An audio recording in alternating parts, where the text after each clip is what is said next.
Lo dijo él. A primera hora.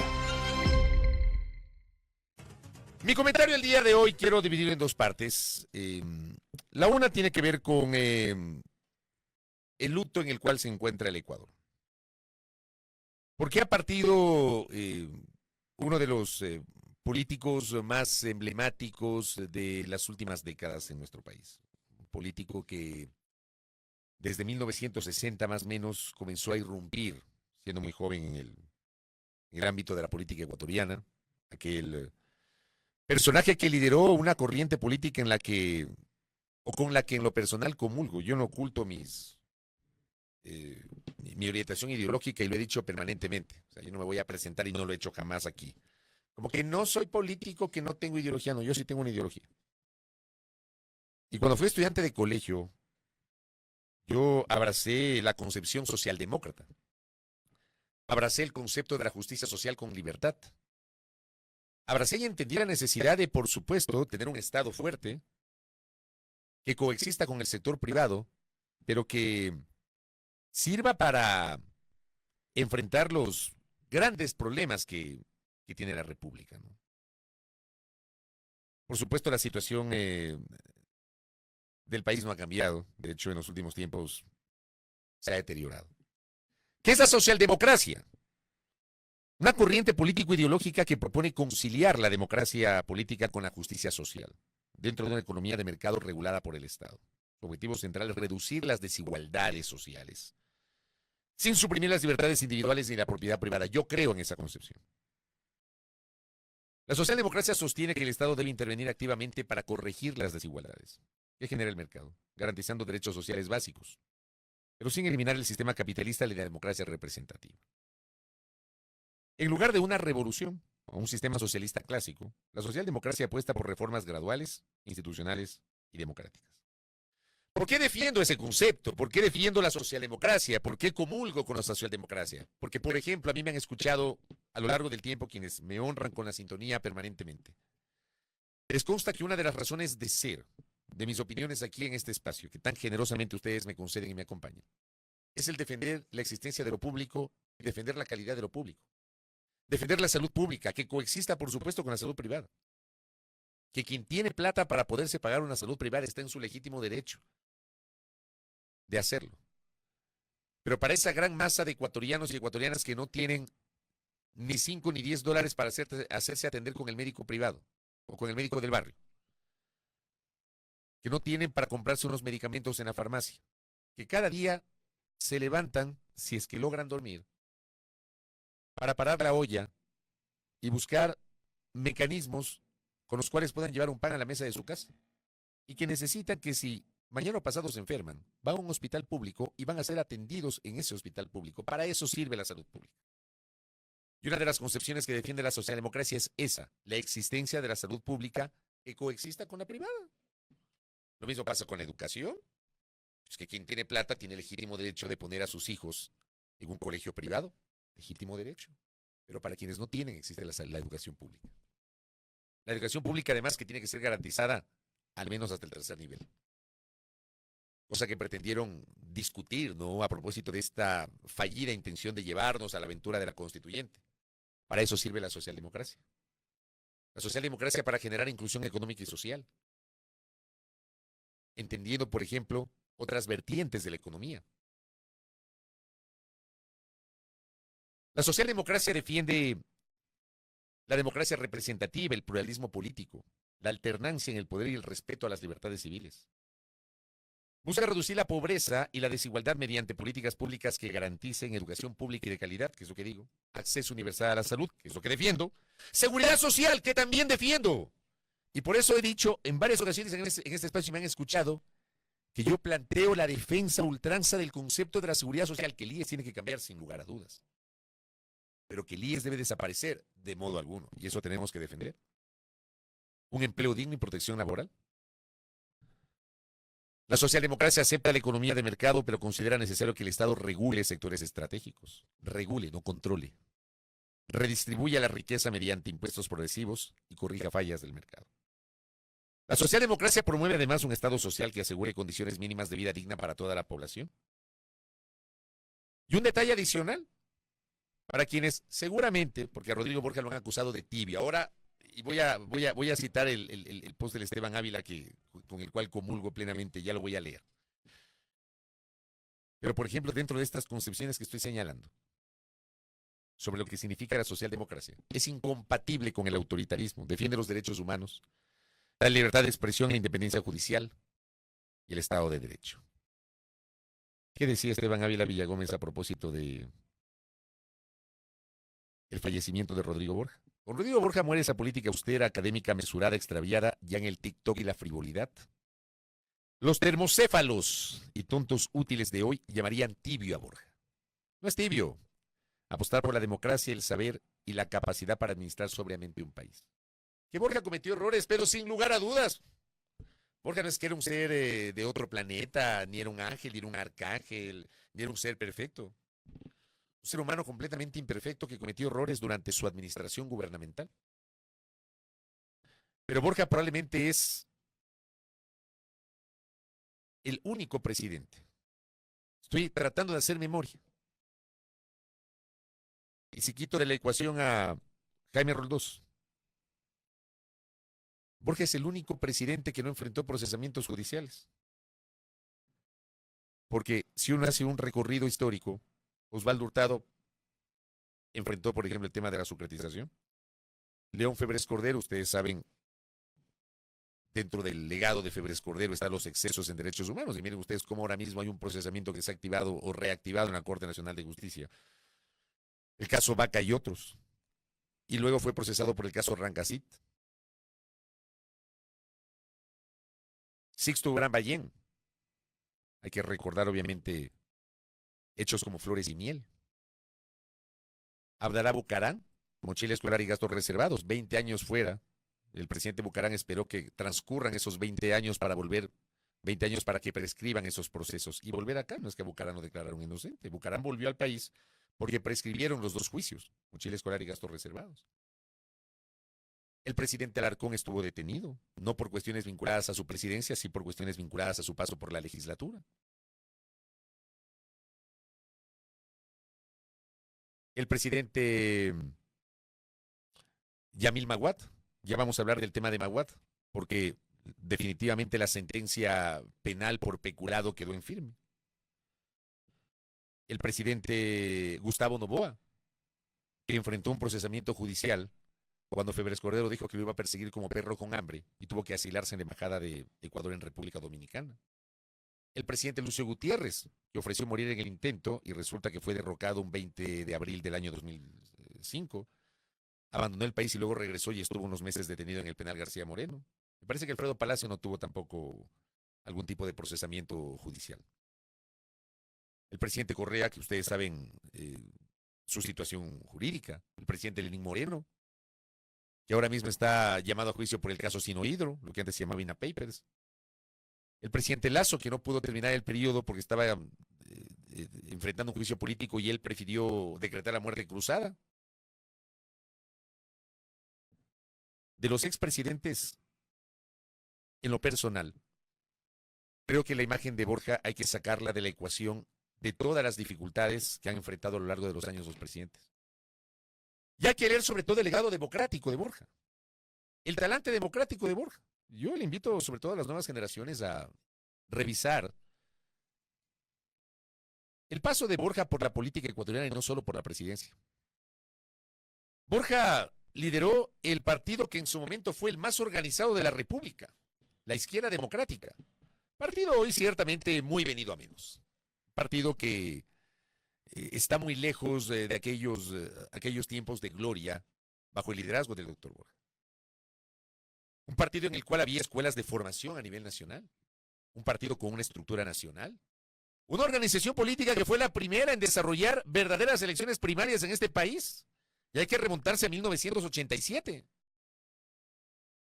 Cuando, buscando definir la carrera presidencial, el doctor Borja, que buscaba su tercera candidatura, se sometió a un proceso de democracia interna en su organización política, enfrentándose al ingeniero Raúl Vaca Carbo. Borja finalmente fue ungido como candidato presidencial. Logró ganar la presidencia ese año. Y de hecho, el ingeniero Vaca fue su primer ministro de Bienestar Social. Borja, sin embargo, lo intentó durante otras 4 ocasiones ser presidente. 2 anteriores a su llegada a la presidencia, 1978 y 1984, y 2 posteriores hasta que finalmente, en su última incursión en 2002, el doctor Borja, luego de esa participación, decide retirarse de la política para dedicarse a seguir generando contribución a la discusión de la ciencia política. Por supuesto que el Partido Izquierda Democrática tuvo un antes y un después del doctor Borja, porque luego del doctor Borja tuvo unos años adicionales de estabilidad la Izquierda Democrática bajo el liderazgo de Guillermo Landazuri Carrillo, y después el partido se vino a menos por las luchas internas, las confrontaciones internas, militantes que se fueron, otros que llegaron al partido para destruirlo, el partido lo dinamitaron. Borja no fue seducido por la ambición de poder, en el sentido de que no es que estuvo omnipresente permanentemente después del 2002 en la política, que es una de las cosas que hay segmentos de la sociedad que le criticaron, que por qué Borja no apareció públicamente, por ejemplo, durante los 10 años del correísmo, o durante los años posteriores al correísmo. Borja tomó una decisión y fue fiel a su palabra. Yo creo que eso hay que valorar. Que un político de viejo cuño, que es o que fue el fundador o la cabeza de una organización política emblemática, que incluso llegó a ser presidente de la República, que fue varias veces candidato, fue también parlamentario, haya decidido en un momento dado dejar la política y no regresar a la política cumpliendo con su palabra, porque Borja no regresó a la política activa. Borja ya ni siquiera concedía entrevistas. Borja se dedicó a hacer academia. Y capaz que su principal legado, porque hay gente que mide el paso de los presidentes en función de la obra pública. Y por ahí leía que alguien en ex decía, citen una obra pública de Borja. Habría que transportarnos al año 88 hasta el 92 y revisar cuáles fueron las obras públicas. Yo pienso que el principal legado fue democrático. El principal legado fue el del respeto a la democracia y a las libertades. El principal legado fue el de la convivencia democrática, obviamente con los errores que pudo haber cometido y que de hecho cometió el doctor Borja. Un expresidente, además, que luego de dejar la política, caminaba tranquilo por las calles del país. Que se dedicó a seguir actualizándose y actualizando conocimiento con su obra más emblemática, la Enciclopedia de la Política. Yo creo que hay que revisar el legado que nos deja Rodrigo Borja desde el punto de vista democrático. Un hombre que, al menos yo lo considero así. Yo tengo el mejor de los conceptos del doctor Borja. Y quienes me conocen saben perfectamente que ese concepto lo he tenido siempre. No es que lo digo ahora porque falleció. He tenido siempre ese concepto del doctor Borja. Yo sí creo que hay que revisar la historia y aprender de la historia para entender que ese tipo de políticos ya no están más entre nosotros. En una sociedad altamente polarizada, en una sociedad altamente dividida, en una sociedad en la que además la clase política ha decidido, por ejemplo, dejar de lado las discusiones de fondo y básicamente dedicarse a lo superficial, a lo epidérmico, a los temas de marketing, al uso de los reels de Instagram o de los videos de TikTok. Dejando de lado, por supuesto, la discusión política. ¿Qué tanta falta le hace al país que se profundice? Yo quiero invitarles, sobre todo a los más jóvenes, a hacer esa reflexión, a partir de una revisión histórica de lo que ha sido el legado de un político que admiré, un político que sigo admirando, un político que generó una enorme contribución democrática a este país. Me dice Pablito Villalba, Rodrigo Borja no era socialdemócrata, era sino socialista democrático.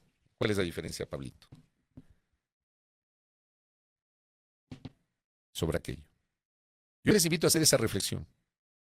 Y por supuesto honrar ese legado democrático del doctor Borja y entender que debemos recuperar como país una discusión política de altura,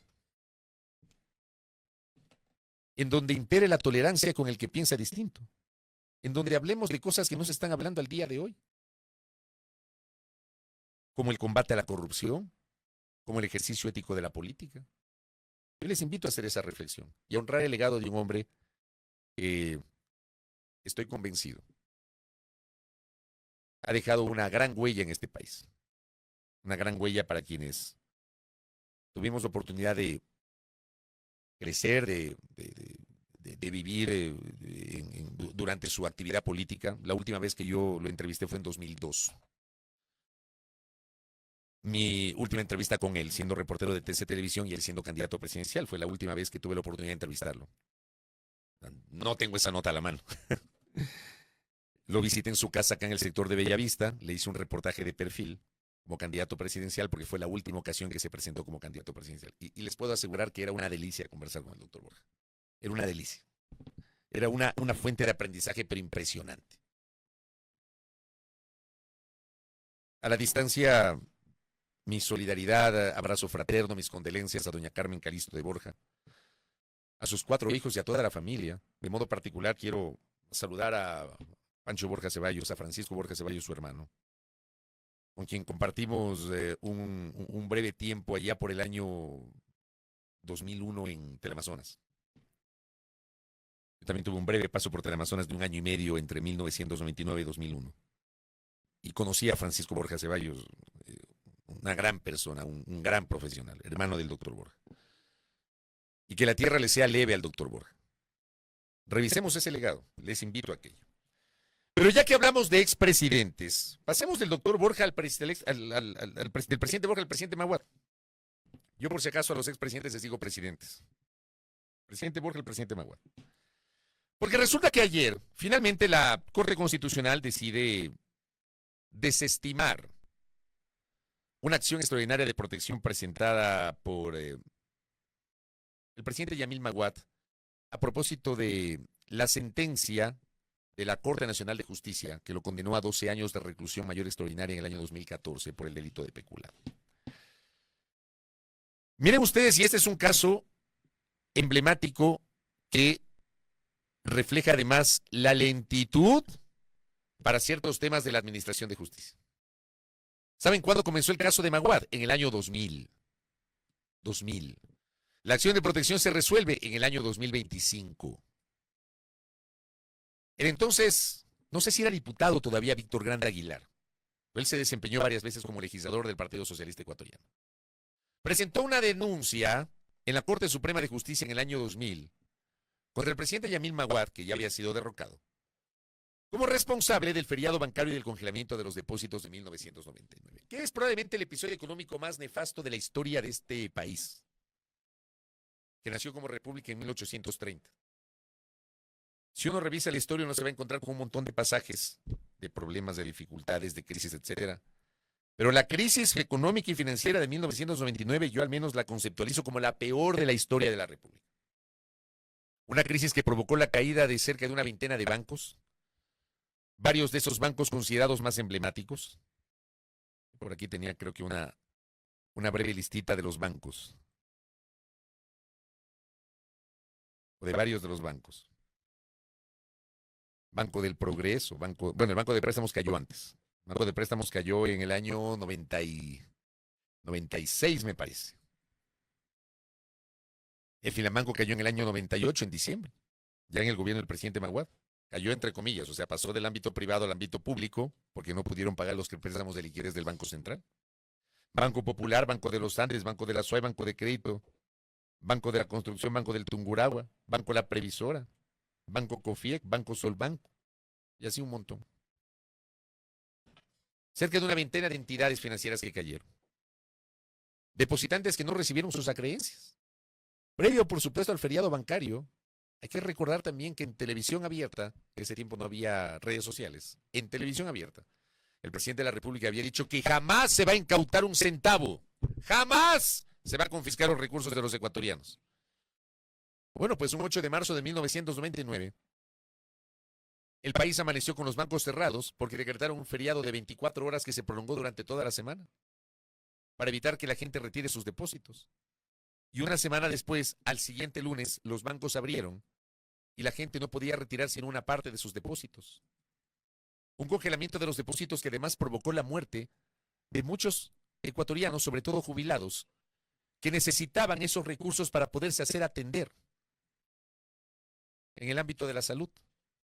Yo mismo, Cuando yo hablo del feriado bancario y del congelamiento de los depósitos, yo mismo hablo con conocimiento de causa porque el periodismo me dio la oportunidad de cubrir los detalles del feriado bancario y del congelamiento de los depósitos. Yo era reportero en Gamavisión. Ustedes no tienen idea de la desesperación de la gente afuera de los bancos cerrados, sin saber si va a recuperar su plata. De eso fue responsable el gobierno de Eto. Y por eso, el exdiputado Víctor Grande Aguilar le denuncia al presidente Yamil Maguad en el año 2000 por peculado. El tema es que ese procesamiento se demoró 14 años. Hasta que en el 2014, una jueza declara culpable a Yamil Maguad. El 29 de mayo del 2014, la jueza Jimena Vintimilla Moscoso, de la Corte Nacional de Justicia, acusó a Maguad de autor del delito de peculado y lo sentenció a 12 años de reclusión mayor ordinaria. Es decir, 14 años se demoraron para dictar la sentencia en contra del presidente Maguad. Y a partir de esa sentencia, pasaron 11 años para que finalmente se resuelva la acción extraordinaria de protección. Pero antes de llegar a los 11 años, 2014 se genera la sentencia. Déjenme les digo cuándo quedó en firme, porque la acción extraordinaria de protección se presentó a partir de aquello, 2021. Se demoró 7 años en quedar en firme la sentencia. Feriado bancario del año 99. Tomen nota. Año 99, feriado bancario y congelamiento de los depósitos. La denuncia por peculado era por el congelamiento de los depósitos porque el congelamiento equivalía a una confiscación de los recursos de los ecuatorianos. Es un capítulo oscuro que algunos quieren olvidarlo, o al menos quieren generar este lavado de cara, infame. En los últimos tiempos se han dedicado a eso. 2000, 99, 2000. Luego vamos al 2014, la sentencia de primera instancia. Luego vamos a 2021, 7 años después. Recién quedó en firme luego de evacuar el recurso de casación. Y de allí vamos 4 años después a 2025 cuando se evacúa la acción extraordinaria de protección.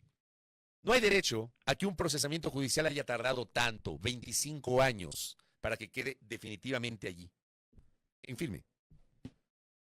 La sentencia por peculado en contra del expresidente Maguad. Al fin, 25 años después, podemos discutir si fue o no peculado. Yo lo he entrevistado en varias ocasiones a Víctor Granda, hace tiempo no lo veo y no lo saludo al doctor Granda, pero sobre este tema lo entrevisté en varias ocasiones. Y él sustentaba sus argumentos a partir de la confiscación de los recursos de los ecuatorianos y ecuatorianas, que es un episodio que no podemos olvidar. No le compren el argumento a aquellos que tratan de matizar o minimizar un episodio cruento para la economía de las familias ecuatorianas. Porque ¿saben qué pasó después de eso? Se desató una migración horrorosa. 3 millones de ecuatorianos expulsados de su patria. Que por supuesto ese año tuvimos una confluencia de factores. La caída del precio del petróleo, la plaga en el sector camaronero, el fenómeno del Niño. Tuvimos un montón de factores ese año. Pero no hay que olvidar que le metieron la mano al bolsillo a la gente. No hay que olvidar además que una ley vigente desde el año 1994 provocó sistemáticamente el debilitamiento de los bancos. Y de eso es corresponsable la clase política de la época. Y por supuesto, responsable además el presidente de la época. Que hoy ha sido sentenciado. Mejor dicho, hoy su sentencia ha sido ratificada. Y ya sobre esto no hay nada más que hacer. Por supuesto, luego de que fue derrocado en el año 2000 por esta sublevación de coroneles militares. Detrás de ellos estuvieron generales del ejército ecuatoriano. Pero quienes tuvieron el papel protagónico fueron los coroneles, liderados por Lucio Gutiérrez el 21 de enero del año 2000, apoyando además la rebelión de los indígenas, que se tomaron el Congreso Nacional, las calles de la capital de la República. Hay que recordar justamente la historia de aquel 21 de enero del año 2000. Maguad apareció después en una cadena diciendo, un presidente derrocado es un presidente derrocado. Y después de eso Maguad no volvió a pisar el país porque decidió emigrar a los Estados Unidos. Donde, por supuesto, y pese a lo que había pasado, el presidente Maguad se dedica a actividades académicas. Un poquito para referir este pasaje de la historia, ¿no? Que no podemos olvidar porque nos metieron la mano al bolsillo a los ecuatorianos. Y como digo, hubo gente que hasta murió. Un par de consideraciones adicionales sobre lo que hizo la Corte. La Corte revisó en acción extraordinaria de protección. No se trata de una instancia adicional, la sentencia estaba en firme. No se trató de una reapertura del proceso penal, La Corte no valoró las pruebas porque no le corresponde una acción de protección, no revisó hechos de origen porque tampoco le corresponde, ni tampoco determina culpabilidades e inocencias porque no le corresponde a la Corte. Una acción extraordinaria de protección no es una apelación ni una casación, no revisa si la sentencia es correcta o incorrecta, no analiza los hechos del caso, no determina si se configuró o no el delito de peculado. Todo eso le corresponde a los jueces ordinarios penales competentes que fueron los que fallaron previamente sentenciando al presidente Maguad. La Corte examinó si la sentencia de casación y el auto impugnados vulneraron derechos constitucionales. Específicamente, el derecho al debido proceso y el derecho a la seguridad jurídica. Y la Corte consideró que la sentencia de casación de la Corte Nacional de Justicia, sentencia de casación del año 2021, sí contenía una fundamentación fáctica y jurídica suficiente y que se encuentra motivada sin vulnerar ese derecho. Y sobre la seguridad jurídica, la Corte Constitucional determinó que la sentencia de casación de la Corte Nacional de Justicia no aplicó ninguna norma internacional retroactivamente y no existió vulneración de la seguridad jurídica. Como decía con el caso del doctor Borja, digo lo mismo con el caso del feriado bancario y congelamiento de los depósitos. Abramos un librito y revisemos la historia. O si no, googleemos, hagámosla fácil. Cojamos en la computadora, cojamos la tablet o el celular y googleemos para aprender de la historia, para saber el legado de cada cual. Mientras tenemos un legado positivo del doctor Borja, no podemos olvidar el principal legado del doctor Maguad. Y el principal legado del doctor Maguad fue el congelamiento de los depósitos. Yo hubiese querido decir que el principal legado del doctor Maguad fue la firma de la paz con el Perú.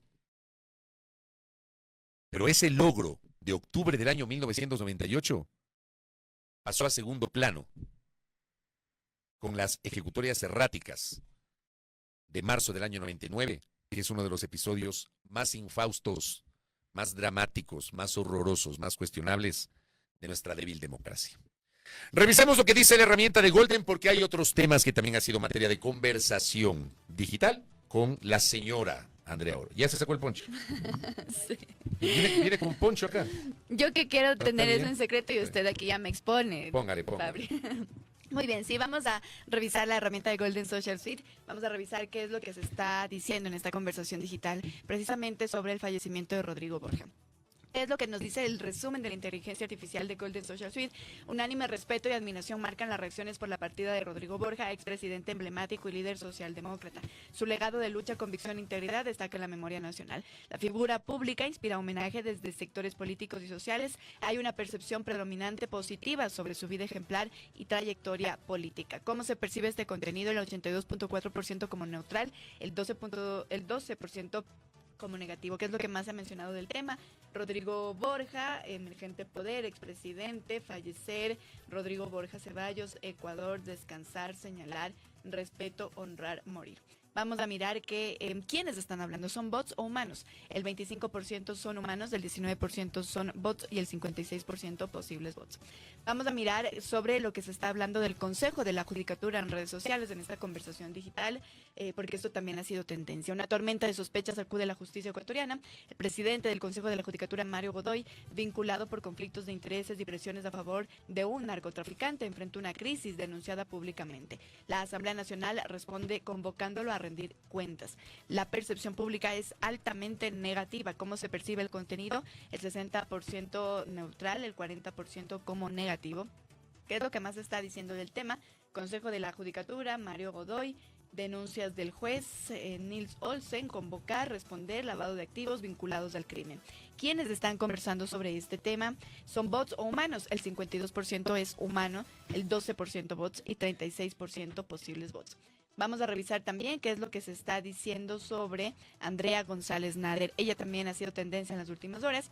Y lo que dice el resumen de inteligencia artificial es que hay unánime y repetitivo. El nombramiento de Andrea González Nader como embajadora en Bélgica por Daniel Noboa genera impacto inmediato. Se percibe una estrategia política fuerte contra la revolución ciudadana con opiniones divididas entre apoyo y críticas vehementes. La comunicación masiva subraya este gesto presidencial como un movimiento estratégico para consolidar alianzas internacionales y frenar rivales políticos posibles. ¿Cómo se percibe el contenido? El 98.4% como neutral. ¿Qué es lo que más se ha mencionado del tema? Daniel Noboa, nombrar Partido Sociedad Partido Sociedad Patriótica, Andrea González Nader. ¿Quiénes están hablando de este tema? El 55% son humanos, 14% bots, 31% posibles bots. Y vamos a revisar una más porque ha sido también tendencia en las últimas horas y es sobre Carlos Serrano. ¿Qué dice el resumen de inteligencia artificial en esta red de Golden Social Suite, de esta herramienta, perdón? Lo que dice es: una tormenta judicial sacude Ecuador. El juez anticorrupción Carlos Serrano enfrenta amenazas, retiro de su custodia y presiones para favorecer a criminales. La judicatura rechaza su renuncia y la fiscalía investiga posible tráfico de influencias. El clamor público exige protección urgente, denunciando un ataque grave a la independencia judicial y democracia. ¿Cómo se percibe el contenido? Como el 25.2% negativo, el 34% neutral, el 40.8% como positivo. ¿Qué es lo que más se ha mencionado del tema? Carlos Serrano, Consejo de la Judicatura, juzgar, obligar, denunciar, Wilman Terán, reivindicar, intentar alentar, presidente Daniel Noboa. ¿Quiénes están conversando sobre este tema? El 55% son humanos, el 14% son bots y el 30% posibles bots. Muy bien, hasta ahí nuestro resumen de Golden, revisando la herramienta de cómo ha sido el comportamiento de redes sociales. Despídase ahí de mis redes, vean. Dieguito, póngale por ahí, por favor, solamente para despedirme de la gente. Ya lo tenemos conectado a Adrián Castro, ya vamos a conversar con él. Un par de aportes adicionales. Acá el apreciado Néstor Aguilera, ¿no? Me dice: no hay que olvidar las familias separadas, de quienes se quitaron la vida al ver cómo les licuaron sus ahorros de toda la vida. Es que eso fue lo que generó primero el feriado bancario, luego el congelamiento de los depósitos y después la dolarización de la economía. El paso del sucre al dólar fue traumático, que ahora nadie quiere salir de la dolarización, por Dios, o sea, que entendamos eso. Pero si nos remontamos al 99 y a la primera semana del 2000, la manera como se licuaron los ahorros de toda la vida de la gente en sucres, es una responsabilidad del gobierno de aquella época. Son cosas que ocurrieron y que, por supuesto, hay que tomarlas en cuenta. Por acá también tenía otro mensaje. Santiago Carrera me dice: yo era pequeño cuando se dio el feriado bancario, pero recuerdo perfectamente cómo lloraba mi madre por los escasos recursos que tenía. Se perdieron, por no decir nos robaron, con el cierre del Banco del Progreso, lo que provocó la migración de mi padre. A eso me refiero yo cuando justamente hablo de que hay que ponerse en los zapatos de aquellos que sí vivieron el feriado bancario. La Villa Paredes me dice: a pesar de que el feriado bancario dejó 8.072 millones de dólares en pérdidas, nos situó en una inflación del 60.7%, llevó a la pobreza a 2 millones de ecuatorianos, aumentó el desempleo en 8 puntos y obligó a migrar a millones de ecuatorianos. La prensa estuvo alineada no solo con el gobierno de la época, sino con el sistema financiero en general. Pero claro, pues si había medios de comunicación vinculados a la banca. Exactamente así fue. Puede decirse que fue el crimen perfecto a través de una colaboración mediático-político-bancaria. Es el resultado de mi investigación, me dice Vivi, para la maestría. Parece mentira que haya pasado tanto tiempo para que se haga un poquito de justicia. Y digo un poquito porque la estructura de poder que configuró ese escenario sigue casi intacta y Maguad sigue siendo docente en los Estados Unidos. Primera plana. Todas las noticias, todas las voces.